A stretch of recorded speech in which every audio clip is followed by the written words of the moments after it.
Kindly recite Surah Fatiha for the grandfather of Mehraban Ali, Sayyid Hussain Shah Shamsi Sabzwari Tabrizi. Yazid ने ये हुक्म भिजवाया कि नवासाए रसूल अगर मेरी बैत न करे तो उसे कत्ल किया जाए। फौज यजीद जो चारों तरफ से अल्लाह के रसूल के खानदान को घेरे हुए थी, उन्होंने ये तय पाया कि 9 मुहर्रम के दिन नवासाए रसूल और उनके साथियों को कत्ल कर देंगे। बस मौला हुसैन ने जनाब अब्बास से कहा, अब्बास जाओ यजीद की फौज के पास, उनसे कहो कि उनके नबी की बेटी का बेटा कहता है हमें एक रात अल्लाह की इबादत करने के लिए दी जाए। जनाब अब्बास जैसे ही इमाम हुसैन का फरमान फौज यजीद को सुनाते हैं, वो हंसने लगते हैं। ये फैसला किया गया कि अब जंग 9 मुहर्रम को नहीं बल्कि 10 मुहर्रम को होगी। इमाम हुसैन शब आशूर तमाम साथियों को अपने पास बुलाते हैं और कहते हैं, ऐ लोगों, ये जो फौज तुम देखते हो ये सब मेरे खून के प्यासे हैं। कल मुझे कत्ल किया जाएगा, मेरी बहनों बेटियों को बेपर्दा करके बाजारों में फिराया जाएगा। ऐ लोगों, तुमने मदीने से लेके यहाँ तक मेरा बहुत साथ दिया है, अब मैं हुज्जत तमाम करता हूँ। चले जाओ, अपने अपने शहर वापस चले जाओ, तुम्हारी जन्नत का जामिन मैं हूँ। लोग इधर उधर देखने लगे कि मौला ये क्या फरमा रहे हैं, आपको छोड़ के जाए। इमाम हुसैन फरमाते हैं, ऐ लोगों, तुम सबको शहादत का मर्तबा अल्लाह के रसूल से मैं लेके दूंगा, जाओ चले जाओ। जब इमाम हुसैन ने सबके चेहरे को देखा तो आपने फरमाया, शायद तुम लोगों को आंखों की शर्म ने मारा है। अब्बास चिराग बुझा दो। बस चिराग का बुझना था। इमाम हुसैन सर को झुका के बैठ गए। कुछ देर गुजरी, इमाम हुसैन ने फरमाया, अब्बास चिराग जलाओ। जैसे ही चिराग जले, इमाम हुसैन देखते हैं एक एक मौला का चाहने वाला अपनी तलवार अपने गर्दन पे रख के कहता है, ऐ नवासाए रसूल, इन जालिमों के बीच में आपको तन्हा छोड़ के जाए। जब हम मर जाएंगे आपकी माँ को क्या मुंह दिखाएंगे। हमारी जाने, हमारे बच्चों की जाने आपके कदमों पे कुर्बान मेरे मौला। अगर आप हुक्म करें हम अभी के अभी अपने आप को कत्ल कर देते हैं। इमाम हुसैन ने फरमाया, ऐ मेरे बाबा, देख जैसे मुझे साथी मिले ऐसे आपको भी ना मिले। ऐ मेरे भाई हसन, देख जैसे मुझको साथी मिले ऐसे आपको भी ना मिले। फिर आप फरमाते हैं, जाओ अल्लाह की इबादत में मशगूल हो जाओ, कल हमें अल्लाह के दीन पे कुर्बान होना है। बस रात ढलने लगी, 10 मुहर्रम का सूरज तुलू हुआ, अज़ान अली अकबर आई, नमाज में हमला हुआ। एक एक मौला का चाहने वाला इमाम के कदमों पे कुर्बान होता रहा। कभी हुर, कभी जॉन, कभी हबीब, कभी जनाब अब्बास, कभी शहजादा कासिम, कभी शहजादा अकबर, तो कभी मासूम अली असगर। बस जब कोई भी ना रहा, इमाम हुसैन खेमे में आते हैं और कहते हैं, ऐ मेरी बहनों, ऐ मेरी बेटियों, अपने गरीब इमाम का आखिरी सलाम कबूल करो। वावेला की सदाएं आम हो गई। इमाम हुसैन ने फरमाया, ज़ैनब, मेरे बाद तुमको कैद किया जाएगा। फिर आप एक खेमे में आते हैं जहाँ एक बीमार सोया हुआ होता है। इमाम हुसैन फरमाते हैं, अली उठो, अपने बाबा का आखिरी सलाम कबूल करो। जनाब सज्जाद बिस्तरे बीमारी से उठते हैं, देखते हैं कि उनका बाबा खून में रंगीन और उनका लिबास इतना सादा और फटा हुआ। इमाम सज्जाद कहते हैं, बाबा अब्बास। इमाम हुसैन फरमाते हैं, नहर किनारे सो रहे हैं अली अकबर। उनको पर्ची लगी, उनकी लाश वहाँ रखी हुई है। एक एक शहीद अल्लाह की राह में कुर्बान हो गया। बस इतने में ज़ैनुल आबिदीन सहारे से उठते हैं और कहते हैं, ऐ मेरे मौला, मुझे इजाजत दे, मैं मैदान में जाऊं। इमाम हुसैन फरमाते हैं, सज्जाद, तुम्हारा इम्तिहान इतना आसान नहीं बेटा, हमें शहीद होने दो, हमारा इम्तिहान यहाँ खत्म होने दो, फिर तुम्हारा इम्तिहान शुरू होगा। तुम्हें अपनी बहनों, बेटियों, माओं के साथ बाजारों में कैदी बन के जाना है। सज्जाद, यजीद की दरबार में खुतबा सुनाना है।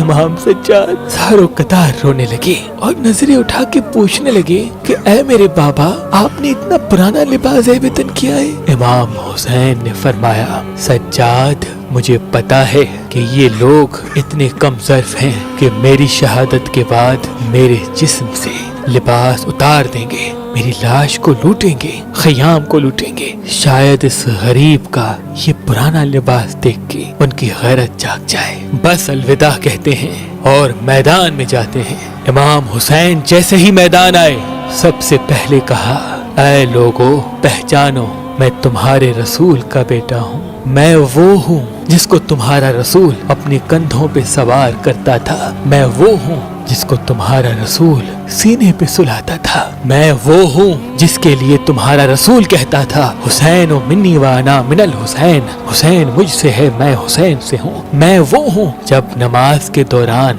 میں رسول اللہ کی پشت پہ آتا تھا تو تمہارا رسول میرے احترام کے لیے اپنے سجدے کو طول دیتا تھا کہ ایسا نہ ہو کہ رسول اللہ سجدے سے اٹھیں اور مجھے تکلیف آ جائے۔ اے لوگو، تم نے آج اس حسین کو رلایا ہے، اپنے ہاتھوں سے دنیا کے بدلے دوزخ کو لکھا ہے۔ بتاؤ میرا کیا گناہ ہے؟ بتاؤ کیا میں نے کسی انسان کا حق غصب کیا ہے؟ بتاؤ کیا میں نے کوئی نماز قضا کی ہے؟ بتاؤ میں نے کیا جرم کیا ہے؟ لوگ کہنے لگے کہ تمہیں اس لیے نہیں مار رہے کہ تمہارا کوئی قصور ہے، تمہیں اس لیے مار رہے ہیں کہ تم علی کے بیٹے ہو۔ امام حسین فرماتے ہیں، اے لوگو، وہ علی جو اسلام کا محافظ تھا، آج اس علی کو یہ صلا دے رہے ہو کہ اس کی اولاد کو اس بیابان میں قتل کر رہے ہو۔ بس اتنے میں شمر کہنے لگا کہ حسین کی باتیں نہ سنو، بس حملہ کر دو۔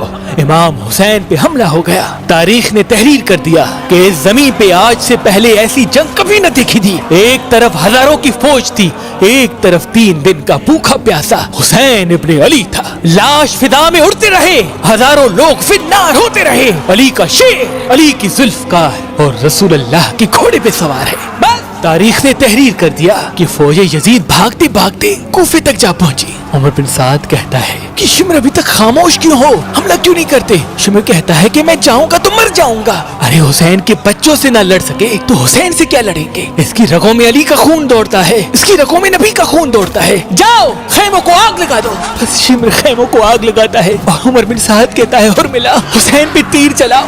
بس ہزاروں کی فوج نے امام حسین پہ تیر چلانا شروع کر دیے اور وہاں خیام کو آگ لگنا شروع ہو گئی۔ امام حسین کبھی فوج کی طرف جاتے ہیں اور کبھی خیام کی طرف جاتے ہیں۔ اتنے میں عمر بن سعد کہتا ہے، جس کے پاس جو جو چیز ہے وہ پھینک کے مارے۔ کسی نے نیزہ مارا، کسی نے تلوار پھینک کے ماری، کوئی تیر مارتا رہا، کوئی پتھر مارتا رہا۔ جس کے پاس مارنے کے لیے کچھ نہ تھا وہ کربلا کی گرم مٹی اٹھا کے حسین کی طرف پھینکتا رہا۔ بس اتنے میں آواز آتی ہے، حسین حسین تو کامیاب ہو گیا۔ امام حسین نے جیسے ہی یہ صدا سنی، رزن پہ قضائے ہی و تسلیماً لامرے ہی پڑھا اور ذوالفقار کو نیام میں رکھ دیا۔ وہ پتھر، وہ نیزے، وہ بھالے، وہ تیر، وہ کربلا کی گرم مٹی امام حسین کے جسم پہ لگتی رہی۔ امام حسین گھوڑے کی زین سے زمین پہ، امام حسین کے جسم پہ اتنے تیر تھے کہ رسول اللہ کا نواسا نہ زین پہ تھا نہ زمین پہ تھا، بس تیروں کے آسمان پہ تھا۔ اتنے میں عمر بن سعد نے کہا، حسین گر گیا، جاؤ جاؤ حسین کا سر قلم کرو تاکہ یہ خبر ہم یزید تک فوراً پہنچ جائے، ہمیں انعام ملے۔ جو قریب جاتا ہے امام حسین کی آنکھوں میں رسول اللہ کا چہرہ نظر آتا ہے، وہ روتا ہوا واپس آ جاتا ہے۔ اتنے میں شمر کہتا ہے، یہ کام مجھ سے ہی ہوگا، خنجر دو۔ خنجر لے کے امام حسین کے قریب جاتا ہے۔ امام حسین کا سر سجدے میں، شمر آ کے امام حسین کی گردن پہ خنجر رکھتا ہے اور چلانے لگتا ہے۔ شمر دیکھے کہ امام حسین کچھ پڑھ رہے ہیں، وہ ہنس ہنس کے سوچنے لگا، شاید حسین پچھتا رہے ہیں، قریب آ کے سنو تو کیا کہتے ہیں، پھر جا کے یزید کو بتاؤں گا۔ جیسے ہی کان قریب کر کے سننے لگا، امام حسین فرماتے ہیں، اے اللہ قبول کرنا، اس تیرے حسین نے تیرے دین کے لیے سب کچھ قربان کر دیا۔ اے اللہ گواہ رہنا، اس تیرے نبی کے نواسے نے تیرے دین کے لیے سب کچھ فدا کر دیا۔ اللہ کا شکر کر رہے ہیں، اللہ کی حمد و ثنا کر رہے ہیں۔ اتنے میں امام حسین نے آنکھیں کھولی اور شمر سے کہا، اے بدبخت، کیا تجھے پتا نہیں میں کون ہوں؟ शिमिर ने कहा, हाँ मुझे पता है, तू रसूल अल्लाह का नवासा है, अली का बेटा है, फातिमा का बेटा है। इमाम हुसैन ने कहा, तुम फिर भी मुझे कत्ल कर रहे हो। शिमिर ने कहा, तुम्हें कत्ल करने से मुझे सोना मिलेगा, हुकूमत मिलेगी। इमाम हुसैन ने फरमाया, मैं जन्नत का सरदार हूँ, क्या तुम्हें अपने जन्नत की फिक्र नहीं? शिमिर हंसता रहा और इमाम हुसैन के पांव गले पे खंजर चलाने लगा। इमाम हुसैन अल्लाह का जिक्र करते रहे और यूं नवासाए रसूल का सर तन से जुदा हो गया। बस इमाम हुसैन का सर कटना था। फौजे यजीद में खुशी का माहौल बर्पा हो गया, सब झूमने लगे, नाचने लगे। उमर बिन साद ने कहा कि लूटो, अहल बैत के खेमों को लूट लो। बस फौज खेमों की तरफ बढ़ती है, बीबियों ने मातम करना शुरू कर दिया। फौजे यजीद एक एक चीज को लूटना शुरू करते हैं। इतने में शिमिर देखे, एक 4 साल की बच्ची मैदान में बाबा बाबा कर रही है। शिमिर करीब गया, उस बच्ची ने सोचा शायद मैं यतीम हो गई हूँ, मेरे सर पे हाथ रखेगा। शिमिर ने देखा उस बच्ची के कानों में बालियां पहनी हुई है। उसने बालियों को पकड़ा और जोर से खींच के निकाल दिया। वो बच्ची करबला की जमीन पे बैठ गई और कहने लगी, दादा अली कहाँ है आप? बस बीबियां बेपर्दा होके जमीन करबला पे बेवारिस होके बैठ गए, ख़याम जल गए। इतने में उमर बिन साद कहता है कि यजीद का हुक्म है कि सबके जिस्म से सर काट के मेरे पास लेके आओ और लाशों पे घोड़े दौड़ाओ, ताकि दुनिया को मालूम हो जो इस यजीद के सामने आएगा, यजीद उसकी बेटियों बहनों को बेपर्दा कर देगा और उसकी लाशों को ऐसा कर देगा कि कोई उसे पहचान भी नहीं पाएगा। शिमिर ने कहा, हाँ लाशों को लगाओ, घोड़ों को तैयार करो। किसी कबीले से आवाज आई कि अकबर की माँ उम्मे लैला हमारे कबीले से है, हम अकबर की लाश पे घोड़े नहीं दौड़ाएंगे। उमर बिन साद ने कहा, ठीक है अकबर की लाश जुदा कर दो। किसी ने कहा जॉन हमारे कबीले से है, उसकी लाश जुदा हो गई। किसी ने कहा औन और मोहम्मद हमारे कबीले से है, उसकी लाश जुदा हो गई। किसी ने कहा हुर हमारे कबीले से है। किसी ने कहा जनाबे अब्बास पे हम घोड़े नहीं दौड़ाएंगे। किसी ने कहा कासिम यमन की शहजादी का बेटा है, हम इस पे घोड़े नहीं दौड़ाएंगे। करबला की तारीख ने तहरीर कर दिया कि जितने भी शहीद थे उनके लिए कोई न कोई ये कहने लगा कि इसका ताल्लुक हमारे कबीले से है। उन तमाम शहीदों की लाश जुदा हो गई। बस एक गरीब माँ और एक गरीब बाप का बेटा हुसैन जमीन करबला पे पड़ा रहा। किसी ने ये न कहा कि ये हमारे रसूल का नवासा है, ये हमारे रसूल की बेटी का बेटा है, ये अली मुर्तजा का बेटा है। शिमिर ने कहा, बस लावारिसों की तरह हुसैन की लाश पड़ी हुई है। वो जो पामाल करने के लिए घोड़े तैयार किए गए थे, बुलाओ सबको। घोड़े तैयार होते हैं, घोड़े दौड़ते हैं। घोड़े कभी मशरिक से मगरिब को जाते हैं, कभी मगरिब से मशरिक को जाते हैं। इमाम हुसैन की लाश पामाल होती रही। इमाम हुसैन की दाईं पसलियां बाईं पसलियों की तरफ चली गई, बाईं पसलियां दाईं पसलियों की तरफ चली गई। इमाम हुसैन का सीना और पुश्त एक साथ हो गए। वहाँ नवासा रसूल की लाश पामाल हो रही है, वहाँ फौजे यजीद झूम रही है, वहाँ रसूल अल्लाह की बेटियां रो रही है। बस इतनी देर में अंधेरा छा गया। 61 हिजरी का 10 मुहर्रम वाहिद दिन था जिस पे अंधेरा वक्त से पहले हो गया। सलाम हो करबला के शहीद नवासाए रसूल इमाम हुसैन पर। इमाम हुसैन